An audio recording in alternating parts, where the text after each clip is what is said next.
Hello friends, I hope आप सभी अच्छे होंगे।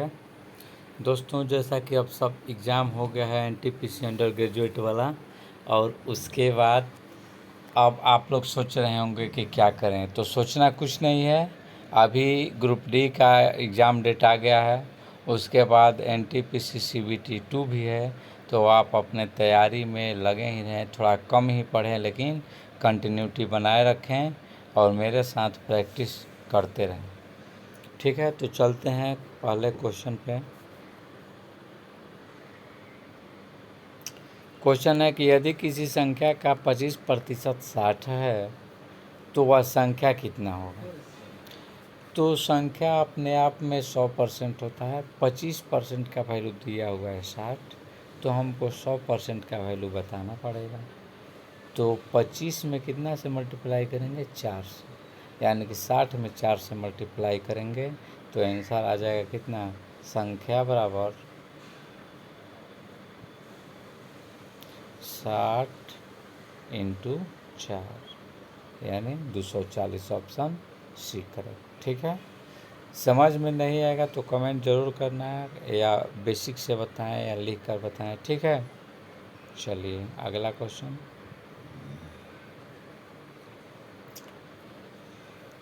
एक वस्तु की अंकित मूल्य दिया हुआ है, उस पर 20% की छूट दी जाती है, तो विक्रय मूल्य बताना है।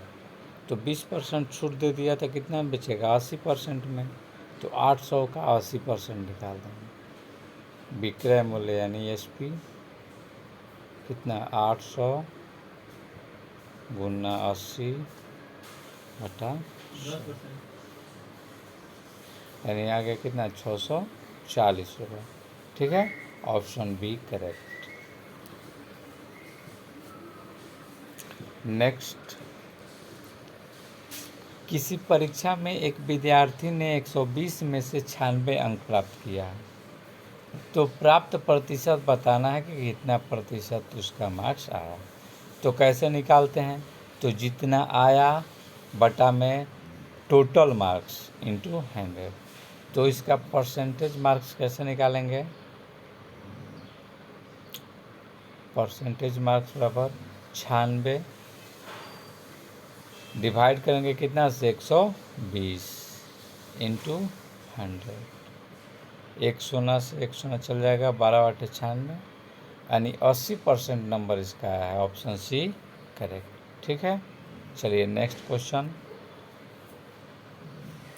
दो संख्याओं का अनुपात दिया हुआ है 3:5 है और उनका योग है 128।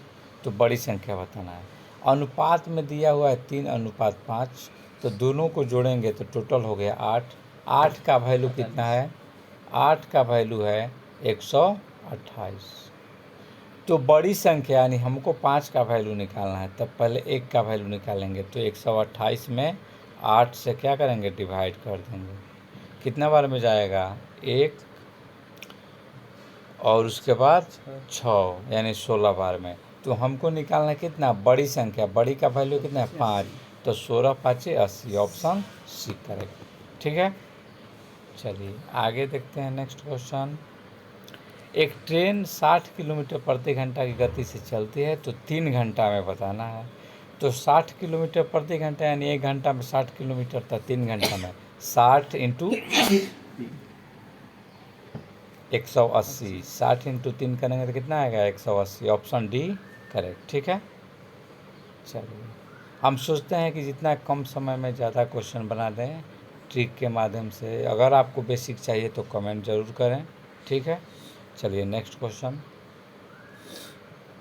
यदि किसी संख्या का 2/3 48 है, ठीक है, तो संख्या बताना है।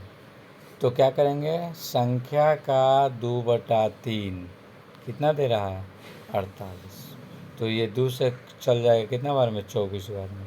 तो x बराबर कितना हो जाएगा, 3 इंटू 24, यानी 24 इंटू 3 कितना आ जाएगा, 72। ऑप्शन सी करें।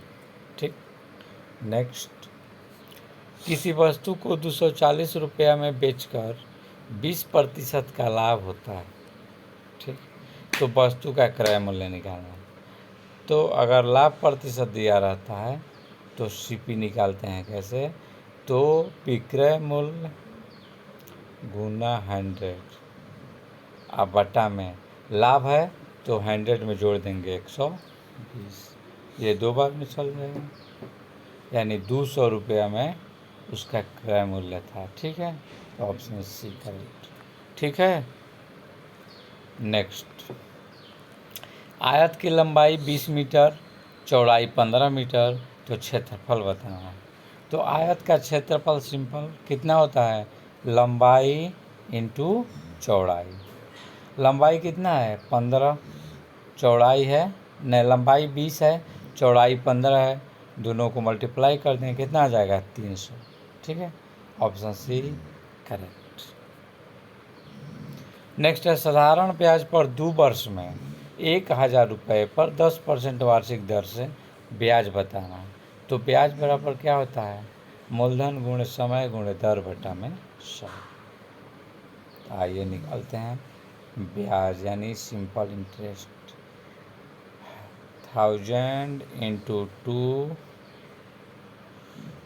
इंटू 10 बाई 100, 2 सोना से 2 सोना कितना आ जाएगा 200 रुपये। ठीक है, ऑप्शन बी करेक्ट। नेक्स्ट, 15, 20 और 25 का एलसीएम निकालना है। तो क्या करेंगे, सबसे पहले हम फैक्टर करेंगे। 15 को लिखेंगे 5 गुने 3, 20 को 5 गुने 4, 25 को 5 गुने 5। तो ये 5 सब में कॉमन है, तो 5 को बेचते हैं 60, 60 इंटू 5 कितना हो जाएगा, देखो ये सब में कॉमन है तो ये 1 लेंगे, तो 1 5 इंटू 3 इंटू 4 इंटू 5, 5 को बेचते हैं 60, 60 5 है 300, आंसर सी करें। ठीक है, थैंक यू फॉर वाचिंग। इतना ही क्वेश्चन लेकर के आए थे, आप कमेंट ज़रूर करना कैसा लगा ये सेशन। ठीक है, थैंक यू, बेस्ट ऑफ